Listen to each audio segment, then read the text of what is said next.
office aboard an airplane at Love Field in Dallas and is en route back to Washington. The president's body is flying back to Washington also, accompanied by Mrs. Kennedy. The president's wife was in the open limousine along with Governor Connally of Texas and his wife when the shots were fired from an assassin's rifle in apparently the fourth or fifth floor of a building overlooking the motorcade route that was taking the president from Dallas Airport to downtown Dallas for a speech at noon.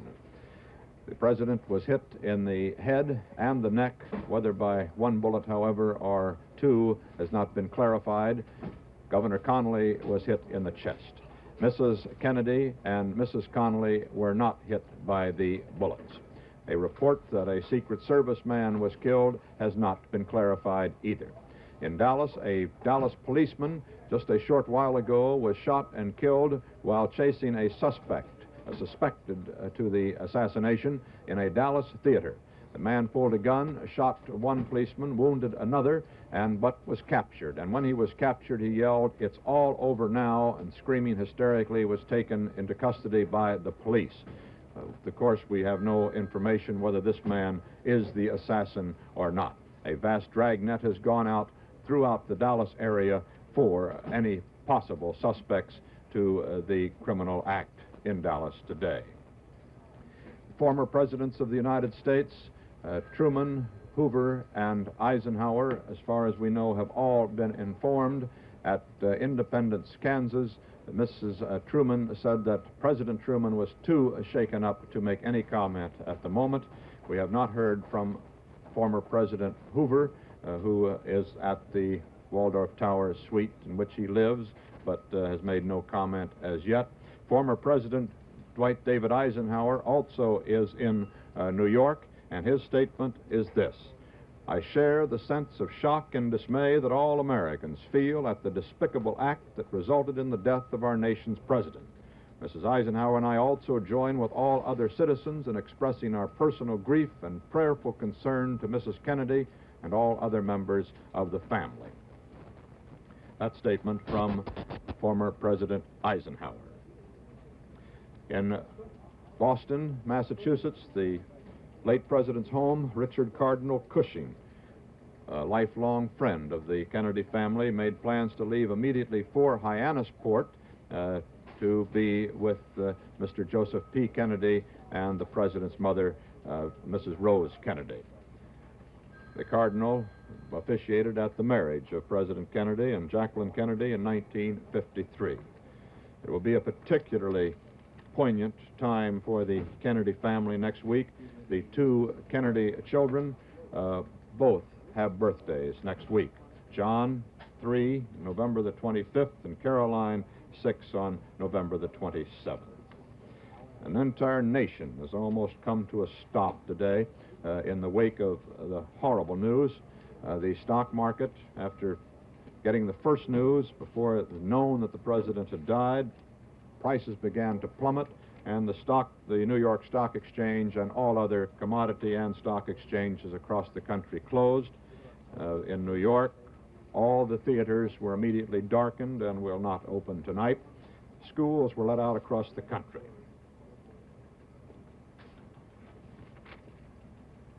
We reported to you on the arrest of that individual in Dallas. He is being grilled now. He's said to be 24 years old. A name has been given for him by Dallas police as Leo H. Oswald, although, as the Dallas police themselves say, there is no information as yet that he is the assassin. He was being chased as a possible suspect, however, when he did pull a gun, and he killed a Dallas policeman at that moment. A tragic day in the city. We still haven't heard definitely whether a Secret Service man died in the fusillade of shots. That was the rumor, but rumors do spread rapidly at a time like this, and there's no proof that that actually took place as yet. We learn now that definitely Mrs. Lyndon Baines Johnson, the new First Lady, and Mrs. Jacqueline Kennedy are accompanying President Johnson back to Washington in the presidential plane.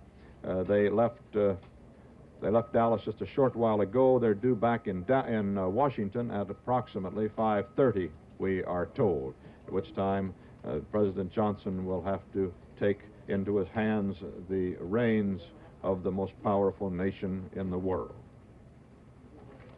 President Johnson, as you know, is 54 years old, native of Texas, of a city called Johnson City, Texas, which is a little bit west of Austin, Texas, where Mrs. Johnson has radio and television interests, our affiliate station there. She has other television radio stations in Texas.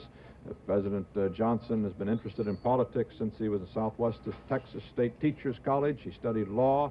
He went to Congress in 1937 after having served as National Youth Administrator in Dallas under President Roosevelt. He was a favorite of President Roosevelt's, was a New Dealer in the early days of the New Deal, although his politics had turned somewhat more conservative over the recent years.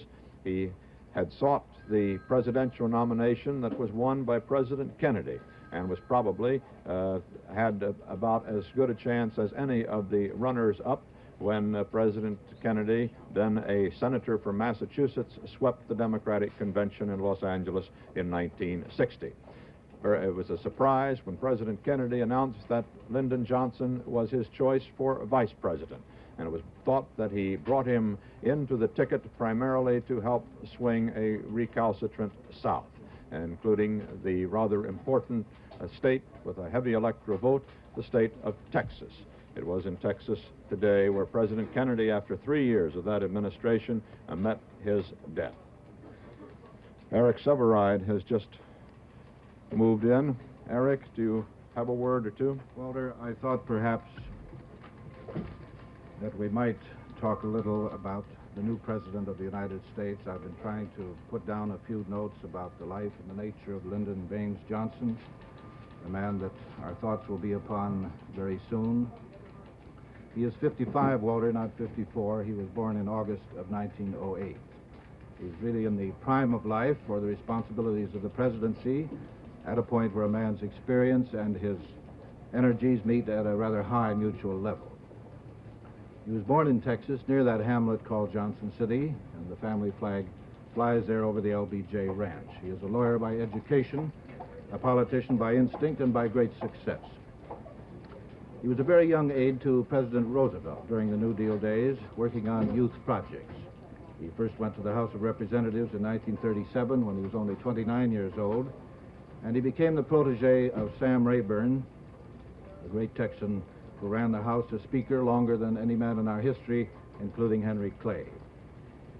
Johnson went to the Senate in 1949. He won in Texas by a very tiny majority vote of 87, actually, and he became without much doubt the most effective majority leader in the history of the Senate. His energy was prodigious. He lived always in a whirl of activity, and he put most senators in his personal debt by one service or another. His fame in Washington itself became very great during those Eisenhower years when he led the opposition majority in the Senate, and his power at that time was considerably greater than it was, his real political power, than in these years when he has been the vice president. Johnson has been called by some a liberal by conviction and intellect, a conservative by geography. His political alliances in Texas were with the more conservative Texas Democrats who have managed the state for a good many years. But in most national matters, he was always regarded as what we call a progressive, including on the issue of civil rights. And this again was in the pattern and the image of his protege, Sam Rayburn. He is a fairly wealthy man. The family holdings, some in the name of his wife, Lady Bird, include television stations as well as that family ranch. In 1955, when Mr. Johnson was making a Sunday visit to the farm of George McGee, another Texan, now an ambassador, that was near Washington, Johnson was hit rather hard with a heart attack. He thought at first it was only acute indigestion. Senator Clinton Anderson of New Mexico was there at the time for this luncheon, and he said at once, "You have had a heart attack." Johnson was taken to a hospital, and he slowly recovered. For some time after that, his strength was considerably diminished. I remember him telling reporters once that on Monday morning he said, "I'm full of energy. By Wednesday night, I'm tired out." But all that changed. His full strength came back, and in recent years he has demonstrated his old energies, and they're great energies, in a daily whirl of activities, including a good many trips around this country and abroad. He is now personally acquainted with all the world leaders that the President was acquainted with, including Mr. Khrushchev. And his grasp of domestic politics, of course, is quite profound at the general and intellectual level, as well as the practical working level of the total human machinery that makes our rather cumbrous system work. His fierce fight against Kennedy for the nomination in 1960 now seems only yesterday to most of us. His great prestige in Washington itself was not at that time matched by his prestige and his fame in the country at large. This was a great struggle right down to those final hours in the convention. And then Mr. Kennedy chose Johnson to be his running mate, partly because he had to have the South. And Johnson was regarded as the one man who could conciliate the Southern conservatives, and this he did. And there were some who said later that Mr. Kennedy really owed his election to Lyndon Johnson. In any case, Johnson has never shown any kind of bitterness. He became the President's lieutenant in full fidelity, in private as well as in public. But as vice presidents do, certainly under a very energetic and active president, he slowly faded from national consciousness. And when the president died today, he and Mr. Kennedy were the president and the vice president were engaged behind the scenes in Texas in trying to settle a rather fierce feud within the Texas Democratic Party between the Johnson-Connally forces and the liberal groups led by Senator Ralph Yarborough. All that, of course, now seems petty and of no consequence in retrospect. It doesn't matter. Mr. Johnson is the president, and Texas will be his personal political base in toto.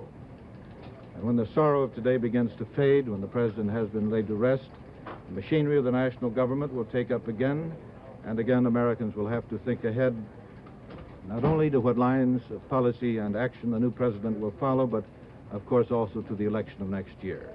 Mr. Johnson will be nominated next August at the Democratic Convention if he wishes it, and I'm sure most observers would predict now that he will wish it. All estimations on the outcome of that election next November, of course, are now rather without meaning.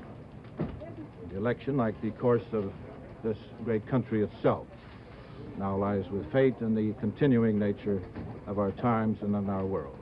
And now back, Walter, to you. Eric, that matter that you suggested a little earlier on this afternoon of the danger of a violent reaction to the right wing in America, assessing very probably improperly the assassination as being the responsibility resting there already is beginning to come to light. You saw perhaps, or maybe you were busy. I missed that, Walter. Well, did some interviews in the streets of New York, and 2 or 3 people were laying the blame right there. It's much too early for that sort of thing. Oh, of course it is. The Soviet Union, however, is doing that. TOSS has announced that extreme right-wing elements were undoubtedly to blame. This will be tragic if anything of this sort either takes possession of people's minds, particularly if there's any truth in it. Right. We now have some new film in at our Washington Bureau, so let's switch back to Washington now and Neil Strasser. Washington, Walter, is still in a state of shock, except for those departments responsible for seeing to the smooth transition of the presidency from Mr. Kennedy to Mr. Johnson. Almost no work is being done. Most federal and District of Columbia workers are being sent home an hour early. On Capitol Hill, almost all of the comments contain the words tragic loss, disastrous. First word of the shooting was carried to the Senate floor by Richard Rydell, a press liaison aide whose job it is to watch the tickers in the Senate cloakroom and keep senators up to date on world happenings. Rydell tells of his fateful mission. Well, the routine, the tickers in the lobby, AP and UP tickers, are read by senators and staff members for routine information. Phyllis Rock of the staff of Senator Morse of Oregon was in the lobby by herself reading the ticker. She turned to one of my assistants, Tom Pelican, who is with Senator Long of Missouri in his office part of the time, and said the president has been shot. Tom rushed out to tell me. I immediately went into the Senate chamber, in front of the desk of Majority Leader Senator Mike Mansfield, raised my voice so that he and the senators, the surrounding desks could hear, and said, "Senators, the president has been shot." It, of course, was like a shock wave, a jolt. I crossed the aisle to the Republican side, where Senator Dirksen was seated, and in the same manner told Senator Dirksen and the Republican senators who were at adjacent desks, with, of course, the same shocked reaction and stunned expression on their faces. I then happened to recall that a few moments before, the president's brother, Senator Edward Kennedy of Massachusetts, was presiding over the Senate. I turned and he was still occupying the chair. I knew that someone would have to inform him, and I thought I might as well. It was a very difficult job because of the family relationship as well as the friendship of the senators to the president. I rushed up to the chair and said, Senator Kennedy, your brother, the president, has been shot." He gave a jerk of his body tensed, but he was absolutely calm. And as I recall, Senator Kennedy, then presiding over the Senate, when he heard this awful news, said, "No." And that was all. In an orderly manner, he gathered up the papers on his desk that his routine office work that he brings when he presides over the Senate, so that he can conserve the time, the long hours presiding over the Senate by working at his office work. I walked off the rostrum with him with my arm around Senator Kennedy, patting his shoulders, and said, "Senator, if there's anything any of us can do, let us know. My own suggestion would be that you contact the Air Force and have them rush you out to Texas to your brother's side in a military jet." He said, "Thank you. I'm going to call the White House and the Attorney General." Whereupon, by that time, we had reached a phone in the lobby, and he immediately put in calls to the White House and to the Department of Justice, seeking all the information and contact with his brother, a good friend, Bobby Kennedy. Of course, that trip to Dallas, Texas proved unnecessary. Senator Edward Kennedy and his sister Eunice Shriver later this afternoon flew red-eyed and somber to Hyannisport, Massachusetts to be with their parents.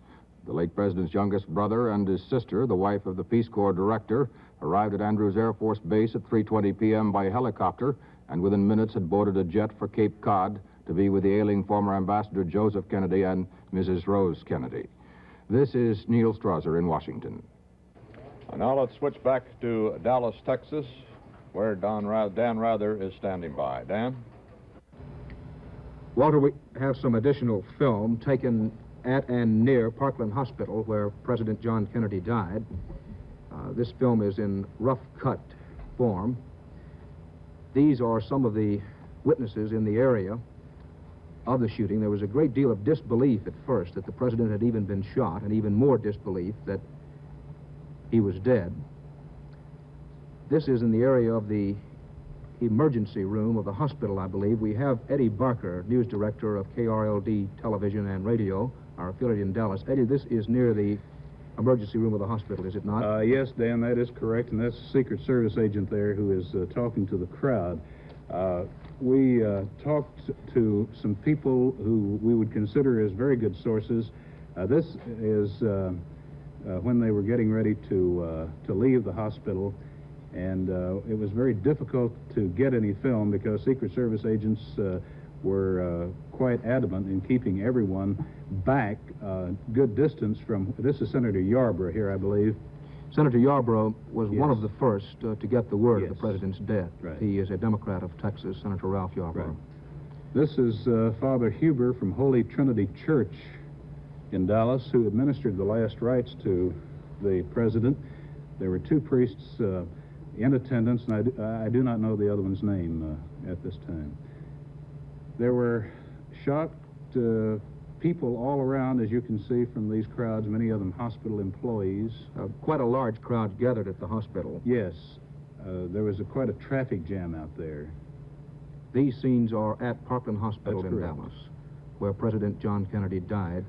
Dan, I early this afternoon. don't know whether you are aware of this or not. Mrs. Kennedy maintained her composure, we understand, up until the time that she actually went into the room where the president's body lay, and she said, "Jack, Jack, no, no," were the words that she used. She rode from the hospital to the airport in the back section of the hearse. It was a cream-colored hearse belonging to a local funeral home here. The curtains were drawn, but as the hearse left, Mrs. Kennedy could be seen in the back. And the president's body was airborne at 47 minutes past 2 o'clock. At Central Texas Standard Time. Yes. We covered Mrs. Kennedy yesterday in San Antonio as she arrived with her husband and the Lyndon Johnsons.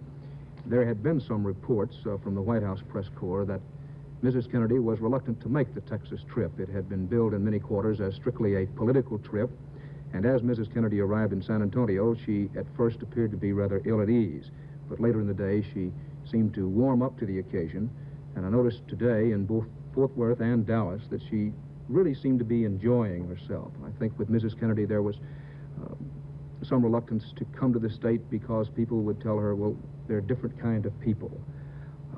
But she did seem to be enjoying herself thoroughly throughout the day. Eyewitnesses at the shooting say that in the early moments immediately after the shooting, that the president's head was in Mrs. Kennedy's lap, and that Mrs. Kennedy did restrain herself, did have her composure until the time she went to the hospital where the president, then dead, was. She walked out of the hospital, Dan, under her own power. There was no one, from where we were standing, there was no one holding onto her arm. She walked out. She was hatless when she came out of the emergency exit and got into the hearse that bore the body to the airport.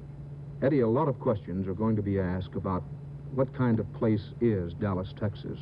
Just recently there was the publicity about the city and the rough reception that the United States ambassador to the United Nations, Adlai Stevenson, got here. There was the occasion in which he was spat upon and hit with a picket sign. I think Mayor Cabell only yesterday made a statement saying that the city was quite anxious to give President Kennedy an especially warm welcome because of that incident. But there are going to be a lot of questions asked in the coming days about what kind of place is Dallas, Texas, a place in which this could happen. You're a long-time resident here, and in the eyes of many, sort of Mr. Dallas. Could you tell us what kind of place this is?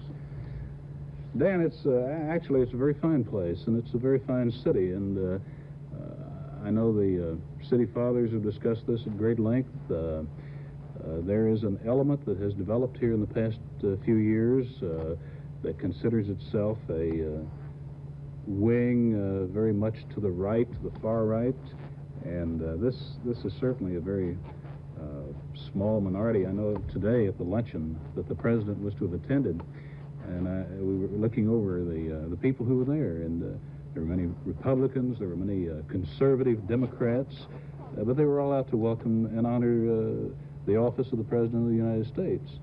And this is something that certainly this city is going to be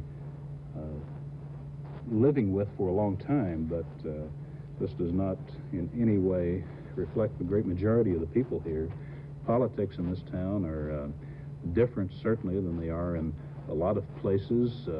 There are many factions of the Democratic Party. The Republican Party, as you know, is very strong. We have a Republican congressman.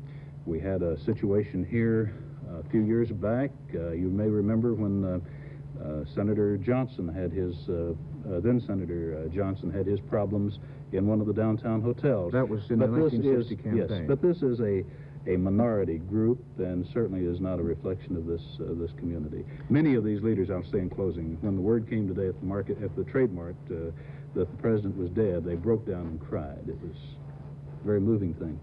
We're going to switch now from Dallas, Texas, back to CBS News headquarters in New York.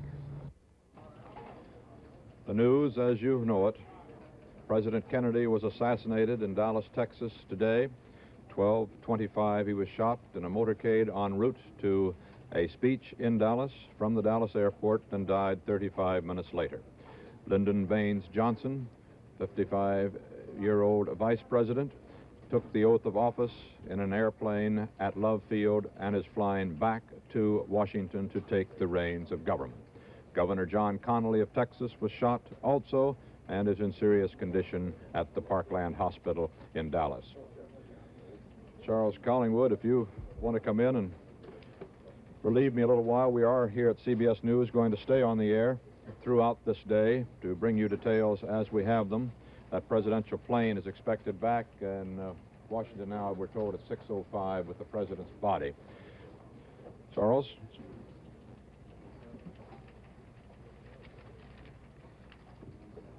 As Walter Cronkite has told you, the Vice President, the former Vice President, the 36th President of the United States, Lyndon Baines Johnson, is on his way back to Washington after having been sworn in the executive compartment of the same plane which brought President Kennedy to Dallas, Texas this morning. President Johnson was sworn in by Judge Sarah Hughes, a federal judge in Texas, who wept with emotion as she administered the oath of office to the vice president by which he became the President of the United States. At the ceremony, Mrs. Johnson, who had accompanied the president on the tour of Texas, was there, as were various staff members, congressmen who were present, and all those with some official capacity or who could be brought into the ceremony. It's in the nature of things, of our presidential succession, that the emphasis, the spotlight, is now upon the new president. No one is ever prepared for an event of this kind. Not the Secret Service, which can only take the most effective precautions possible and can never safeguard against some twisted person who can circumvent the most careful precautions that can be taken. Not the public, certainly, not the officials of government. But the machinery for the succession to the presidency of the United States has been well tested over the years. And thus it was that less than 2 hours after the president's death, Vice President Johnson was sworn in the plane which brought the president to Texas and which took another president back to Washington, D.C. Also en route to Washington in the air is the president's body, accompanied by Mrs. Kennedy, who was in the same automobile with him when the assassin's bullet was fired in Texas, in Dallas, Texas, this morning. We continue to have reports, fragmentary and confused still, as the law enforcement machinery in Texas, on both the state, the city, and the federal level, are engaged in trying to find the person or persons responsible for the bullet which was fired from the building which overlooked the route by which the cavalcade followed as the president, the governor of Texas, the vice president, Senator Yarborough, assorted dignitaries, moved from downtown Texas to a trade mart on the outskirts. A bulletin here from Dallas says that Governor John Connally of Texas, wounded by the sniper who assassinated President Kennedy, was described this afternoon as being in a very, very serious but not critical condition. Julian Reed, an aide to Governor Connally, said that Connally suffered 3 wounds, one in the right arm, one in the right leg, and one in the back that pierced his body. Julian said that Connally had been in surgery an hour and probably would be there for another hour. Now, for a report from our mobile unit in Chicago. We go to Chicago and Russ Bensley.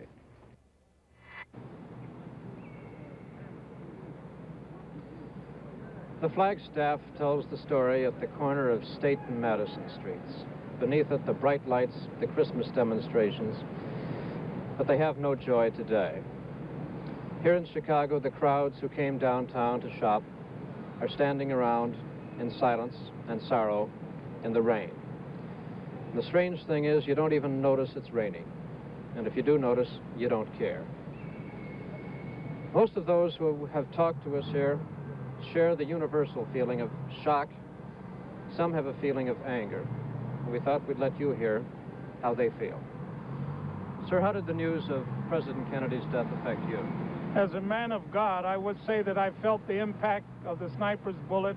I would also say that I felt the pain that the president had in his dying moments. Thank you. You, sir? I'm shocked, very shocked at this.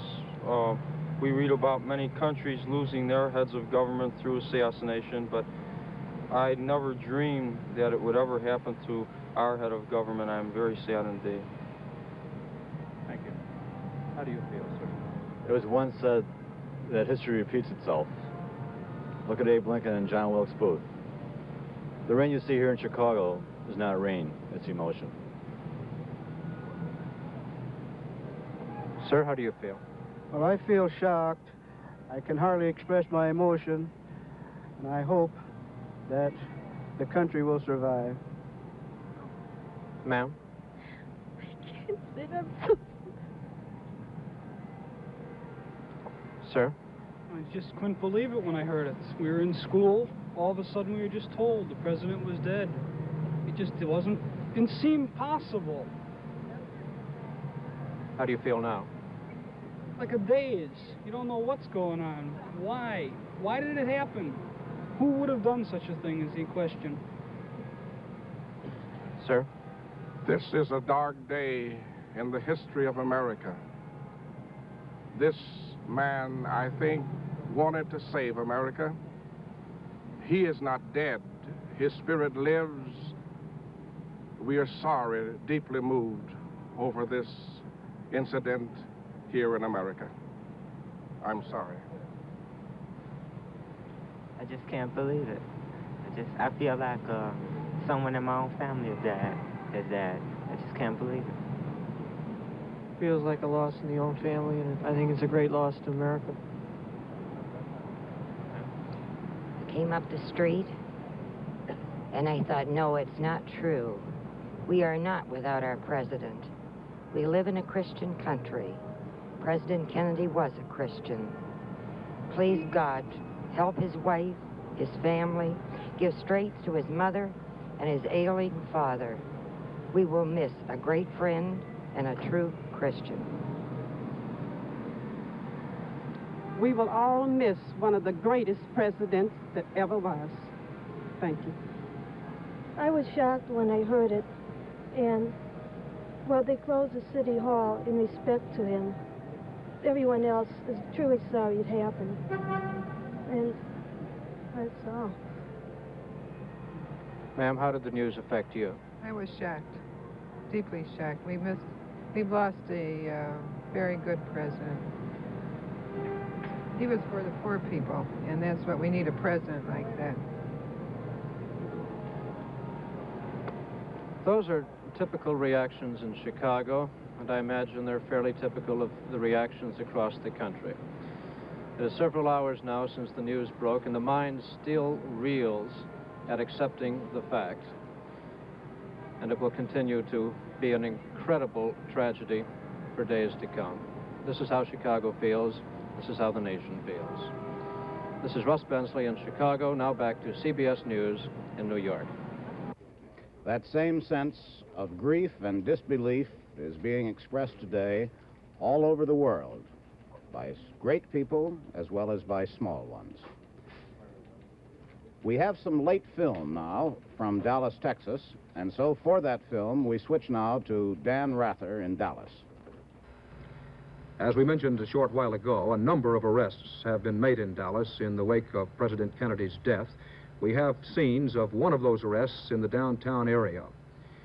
This was just after a Dallas policeman was shot in the vicinity of a downtown movie house. The suspect was brought immediately to police headquarters. That particular suspect is among many who is being questioned, not all of them in connection with the shooting. Some of the suspects simply are being questioned as possibly to what they saw. The Dallas police headquarters is literally alive with people who have been brought in off the streets, arrested for one cause or another. Dan, there's a report that an arrest has been made in Fort Worth also of a suspect. Eddie Barker of our affiliate station KRLD, who was in Dallas, who was covering the president's arrival today. At least a half dozen suspects, people identified as suspects by police, have been picked up here in Dallas. We also have the first films that we've had available of the Parkland Hospital.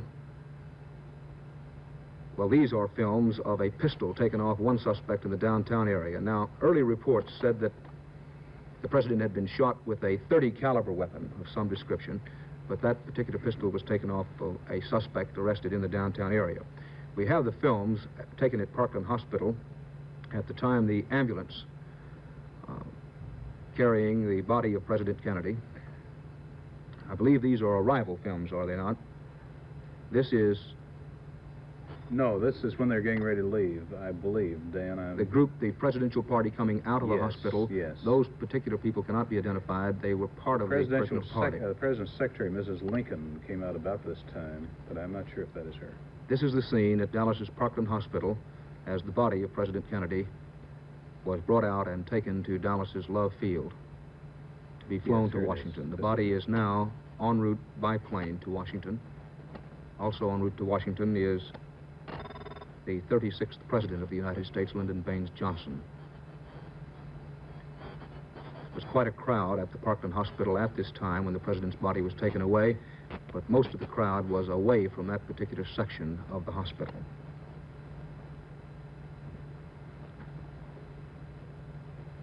Earlier today, down in Uvalde, Texas, former Vice President John Nance Garner celebrated his 95th birthday.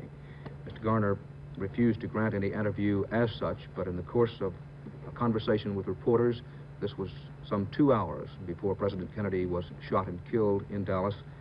Former Vice President under Franklin Roosevelt, John Nance Garner, said he felt that President Kennedy might become one of the great presidents of this country.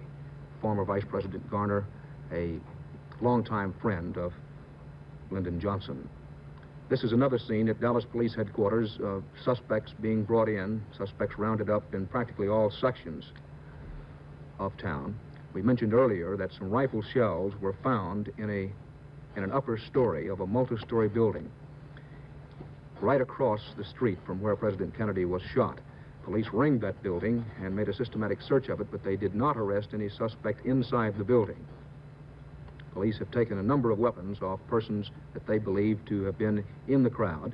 It has not been definitely determined that a .30 caliber weapon was the weapon used to kill President Kennedy. Those were the early reports, and Dallas police are working on that theory at the moment. We have a statement that has been issued by the Dallas Citizens Council, the Dallas Assembly, and the Science Research Center of Dallas. This statement is signed by Mr. J.E. Johnson, President of the Dallas Citizens Council, Mr. W. Dawson Sterling, President of the Dallas Assembly, and Dr. Lloyd V. Berkner, who is President of the Science Research Center. And the statement says, "Our hearts are filled with sorrow.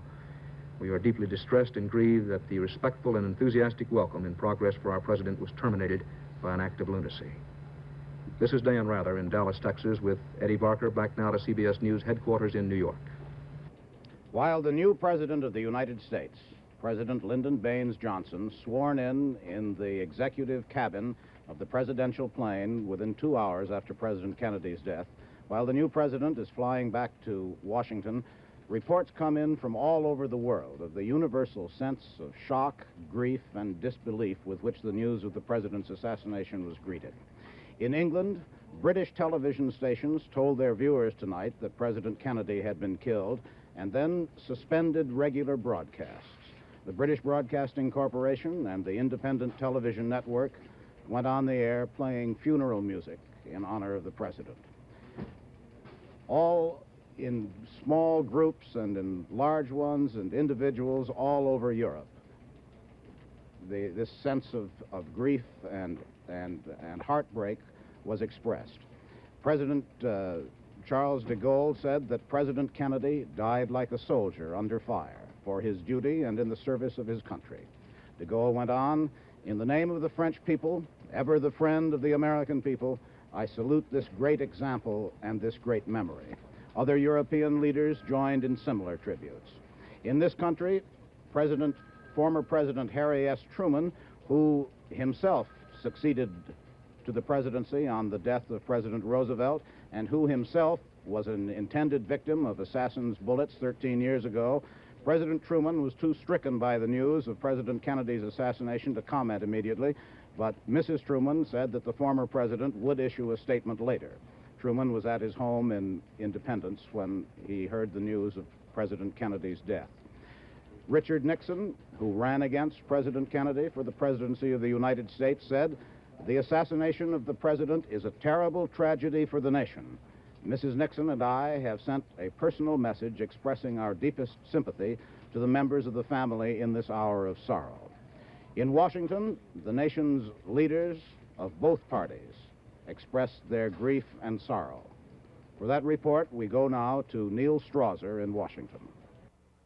We now have film of the reaction of the Democratic and the Republican leaders of the Senate. Democrat Mike Mansfield and Republican Everett Dirksen met newsmen together in a show of bipartisan sorrow at the death of our chief of state. We hear first from Senator Dirksen. There are some things that are simply incredible and leave one absolutely speechless. This is one of them. I knew John Fitzgerald Kennedy as a representative, as a senator, and as a president for 14 years or more. And my last visit with him was on Tuesday morning of this week. I went early to present him with a turkey from the Turkey Growers Association. He was so amiable, so affable, so agreeable, and he looked in the very pink of condition, notwithstanding a rather rugged tour in the state of Florida. The thing that stuck in my mind most, when suddenly he shouted to a lot of school children and to those managing this live turkey, "Don't take the turkey away until the children have had a chance to come up and see it." We visited about many things: politics, bills pending in Congress, the future, 1964, and everything that one can encompass within a half-hour visit. And suddenly comes this mortal blow that strikes him cold in death. I say it's an incredible thing. And my heart goes out to the family. And